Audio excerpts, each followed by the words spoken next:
بشر 1000 ساله که داره شیشه تولید میکنه و از اون استفاده میکنه.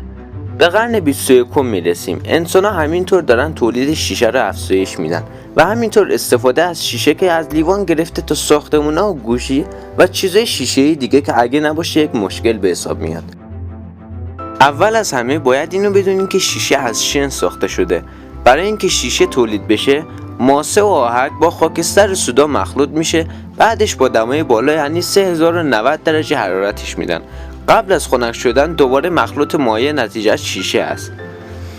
با اضافه کردن مواد معدنی رنگ شیشه عوض میشه. ترکیب مواد معدنی با ماسه آهک و با خاکستر سودا رنگش رو تغییر میده.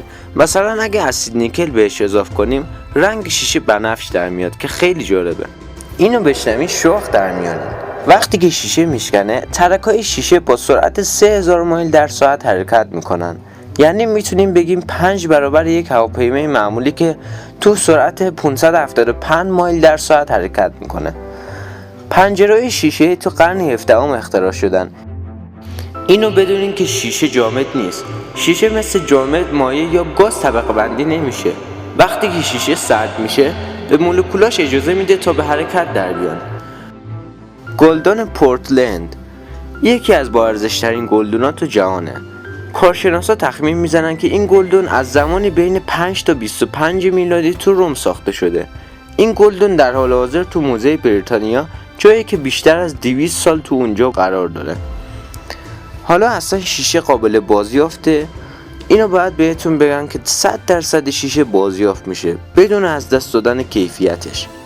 این جالبه که گدازه‌های آتشفشانی میتونن به شیشه تبدیل بشن. ابسیدین نوع شیشه طبیعیه که وقتی گدازه داغ میاد بیرون به سرعت سرد میشه و شیشه طبیعی تولید میکنه. همین شیشه‌ای که الان تو تصویر مشاهده میکنین. حالا شیشه اصلا چقدر طول میکشه که تجزیه شه؟ باید بهتون بگیم که شیشه ممکنه که 1,000,000 سال طول بکشه تا تجزیه شه، که این برای تجزیهش خیلیه و باید اونو بازیافت کنیم. شیشه‌های خرد شده رو دور نریزین چون همش برای بازیافت استفاده میشه و میتونین به طبیعت کمک زیادی کنین. امیدوارم که تونسته باشن در مورد شیشه برای شما توضیح بدم و ممنونم از اینکه تا انتهای ویدیو همراه ما بودین.